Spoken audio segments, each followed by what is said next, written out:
December 7th, 2025. Silver is trading around 59.74, climbing faster than almost any other asset on the planet right now. But what's even more shocking is what's happening behind the scenes. And almost no one is paying attention. While the world has been focused on stocks, crypto hype, elections, wars, and distractions, the largest and most powerful bank in the United States has quietly been doing something unprecedented. Something that, in my opinion, signals a massive shift building beneath the financial system.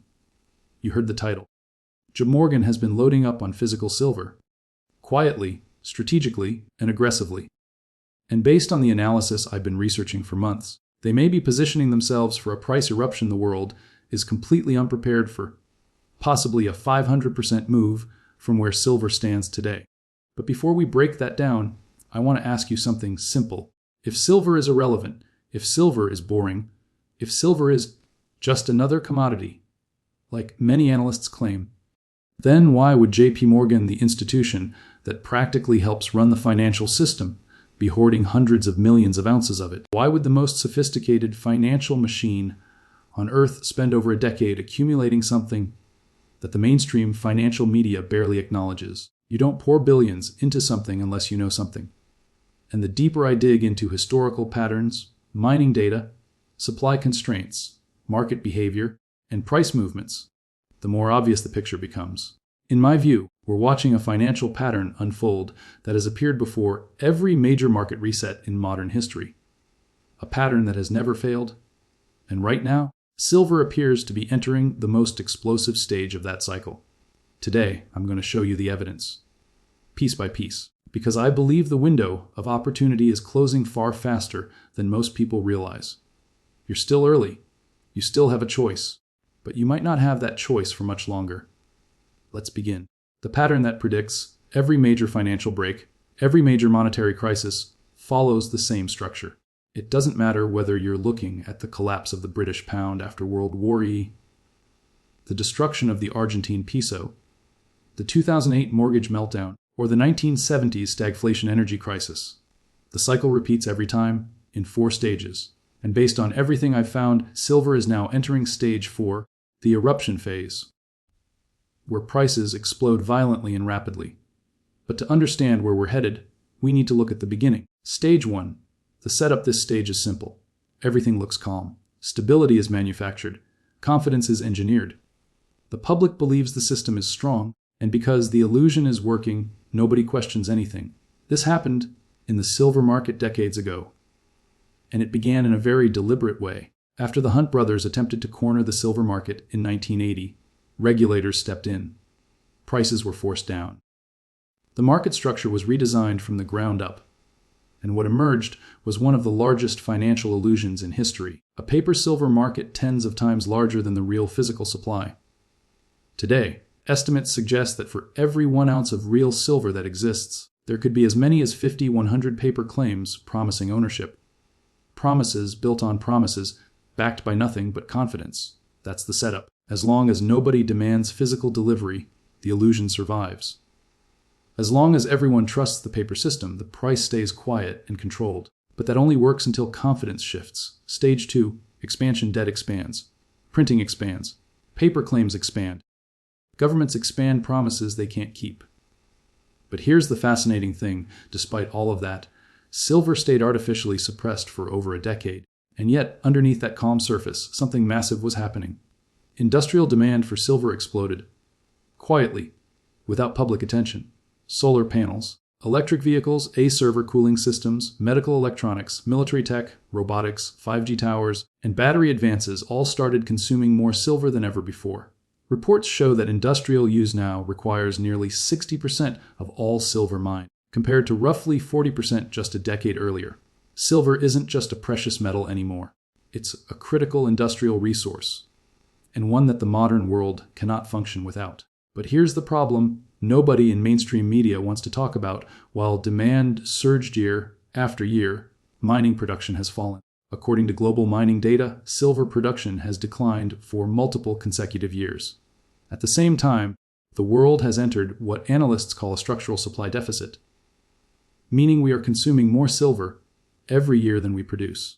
So where is the additional supply coming from? inventories, vaults, above ground stockpiles, and those reserves are draining rapidly. Countries like India and China have been absorbing massive amounts of physical silver in record volumes.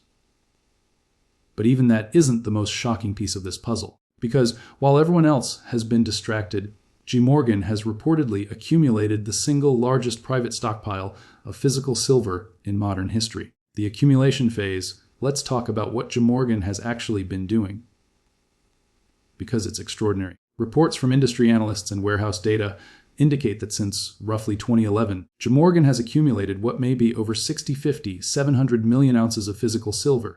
Some estimates suggest this may represent nearly half of all the investable silver available in large bar form. To put that in perspective, way more than what the Hunt brothers controlled at their peak, a more than Berkshire Hathaway ever owned, more than entire nations possess in strategic reserves. That is not an accident. That is not random. That is a strategy. And here's where it gets even more interesting. JPMorgan didn't always believe silver would rise. In fact, years ago they were reportedly short on silver, heavily short. But after the 2008 crisis, when the financial system nearly collapsed and real assets surged, something changed. According to market observers, JPMorgan reversed course. They covered short positions. They switched directions. And they began accumulating physical silver on a scale the world has never seen. Not loudly, not publicly, but quietly, methodically, patiently. Because if you want to control a scarce resource, you don't announce it, you accumulate silently while prices are artificially low. And today, according to COMEX warehouse data, JPMorgan reportedly controls roughly 40% of deliverable silver in those vaults. That is staggering.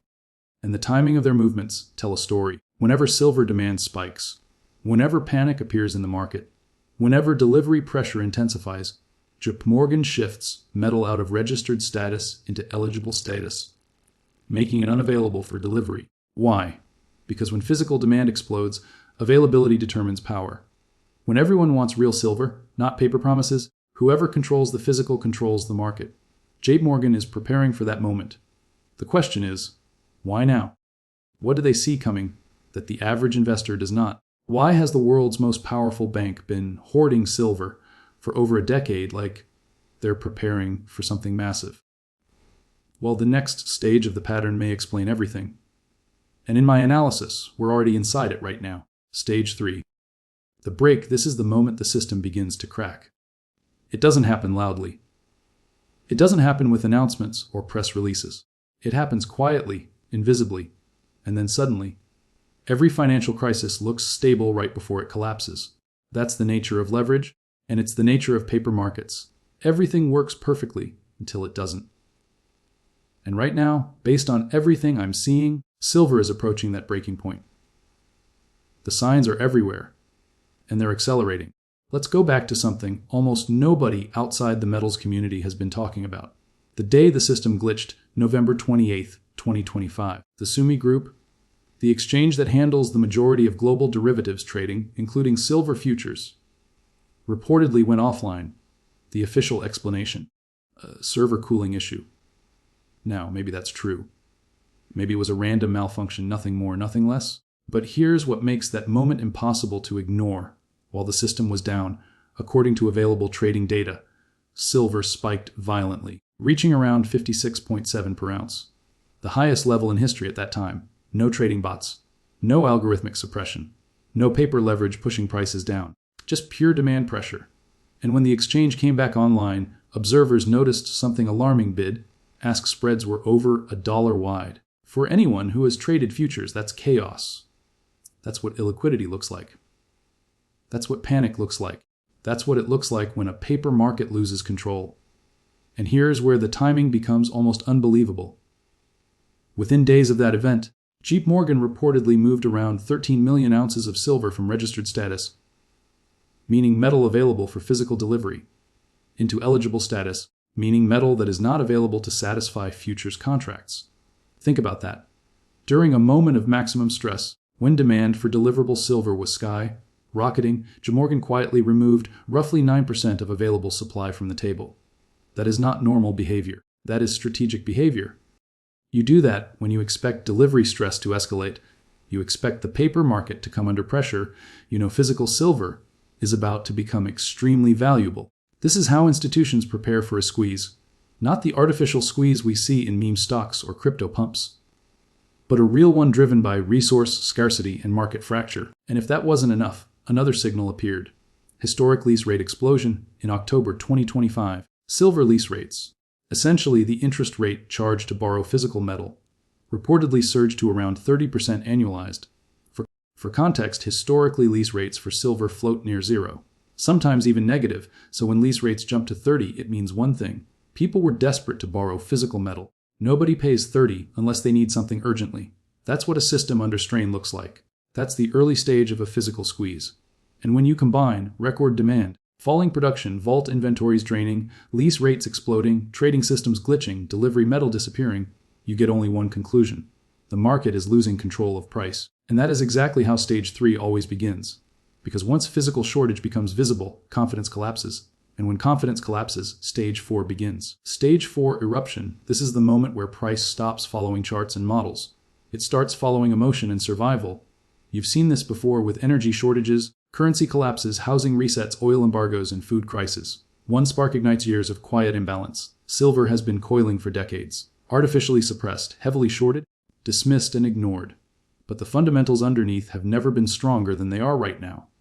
Let me show you the math that keeps me awake at night. The real price of silver when the system stops lying, when silver hit $49.45 in 1980, that price represented a true supply squeeze, and that was before solar, before EVs, before before 50G, before robotics, before semiconductor silver layers. Adjust that 49 peak for inflation, and you get roughly 170 in today's dollars. But that assumes the 1980 market conditions. Today, the fundamentals are dramatically more extreme. Industrial demand is higher than any time in history. Mining supply is lower than any time in decades. The paper market is exponentially larger. Global debt is exponentially larger. Inflation is structurally higher. Institutions are accumulating, not selling. Now consider this. Historically, silver trades at about a 15:1 ratio to gold. Today, that ratio is around 70:1. If that ratio simply corrected to historical norms, without any crisis, without any panic, without any systemic break, silver would be trading near $280 per ounce. That is more than 4x higher than where we are today, without a squeeze, without defaults, without a currency crisis. That is the conservative case. The aggressive case, the one JPMorgan seems to be preparing for. If the paper market fails, if delivery demand exceeds supply, if futures contracts cannot be filled, silver won't trade on ratio. It will trade on panic. When something essential becomes scarce, price stops mattering. You don't negotiate when you need something for survival. The domino that could trigger the explosion in just a few days, December 10th, 2025, the Federal Reserve will decide on interest rates. According to current market expectations, the probability of a rate cut is extremely high. Here's why that matters. When rates drop, the dollar weakens. When the dollar weakens, real assets surge. Gold rises. And silver doesn't just rise, it accelerates violently, historically outpacing gold in percentage terms. Gold today is trading near 4,200, already at record levels. Analysts forecast it could reach 405,000 by mid-26. Silver follows gold, but with leverage, and if silver breaks cleanly above 60 in my view, major resistance levels disappear. Algorithmic suppression breaks, FOMO money enters, industrial buyers panic, physical shortages accelerate, premiums explode, and that is when price becomes vertical, not incremental. I believe JPMorgan knows this. I believe JPMorgan has been positioning for this moment for more than a decade. I believe they understand the magnitude of what's coming. They studied what happened in 1980. They studied what happened in 2008. They watched crypto rise 700 from nothing. But unlike retail investors, they want control, not chaos. And control comes from owning the physical. Because in the end, paper collapses, but metal survives. The people who understand that early become wealthy. The people who understand it late become desperate. And that brings us to the final question. What happens when the world tries to buy silver at the same time? Right now, there is still availability. Premiums are rising, but supply exists. But in a real squeeze, when the paper market breaks, there will be no supply. Not delayed, not backordered, gone. And when something essential disappears, price becomes irrelevant. That is where stage 4 leads. And that is where I believe we are heading fast. The final stage, the unavoidable outcome. Let's zoom out. Every major financial reset in history has one thing in common.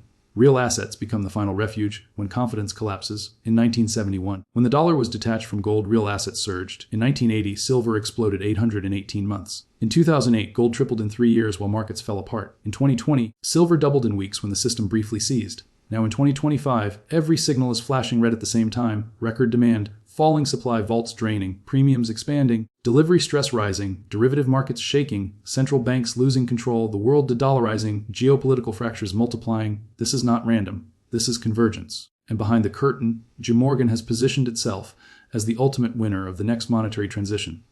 The Hunt brothers tried to corner silver and failed. They were two men fighting the system. But JPMorgan is the system. They're not trying to trigger a squeeze. They're preparing to own the world after it happens. Because whoever controls silver controls industrial capacity, and whoever controls industrial capacity controls the future economy. Silver isn't just money, it's energy, it's technology, it's infrastructure, it's national security. If the world wakes up to a real shortage, the scramble will be unlike anything modern markets have ever seen. And here's the final piece, the reason I believe a 500 surge is not only possible but logical. Right now silver sits around 59. If it moves to its inflation-adjusted 1980 equivalent, we hit around 1 or 70. If the gold ratio reverts to historical norms, we hit around 280. If a delivery failure triggers panic, we're talking numbers few people are prepared for, because in a true scarcity event, price no longer reflects value. It reflects survival. We've seen wheat triple. We've seen oil go negative and then surge. We've seen crypto coins with no intrinsic value pump 100,000. So ask yourself this, what happens when something real becomes scarce? Silver isn't a meme. It isn't speculation. It's essential. The world cannot transition to green energy without it. We cannot expand infrastructure without it. We cannot electrify transportation without it. We cannot run hospitals, satellites, or military tech without it. And silver is disappearing, while JPMorgan is capturing everything they can get their hands on. That doesn't happen by accident. I don't believe JPMorgan is preparing for a mild move to 70 or 80. You don't accumulate for 14 years for a 20 gain. You accumulate for the moment the system breaks, the moment the world panics, the moment physical silver becomes priceless. And when that moment hits, retail will be locked out, dealers will be empty, paper markets will freeze, premiums will explode, everyone will want silver, almost no one will be able to get it, and JPMorgan will be sitting on the mountain. Final thought, I'm not a financial advisor. This is just my analysis based on publicly available data. But history whispers the same lesson every time. When the quiet accumulation phase ends, the violent repricing phase begins. And in my view, that phase has already started. So whatever you do, pay attention. Because when we look back 6 months from now, today might be the moment everything changed. If you want updates as this unfolds in real time, hit subscribe. And tell me in the comments, does silver hit 100, 200, or higher in 2026? I'll see you in the next chapter.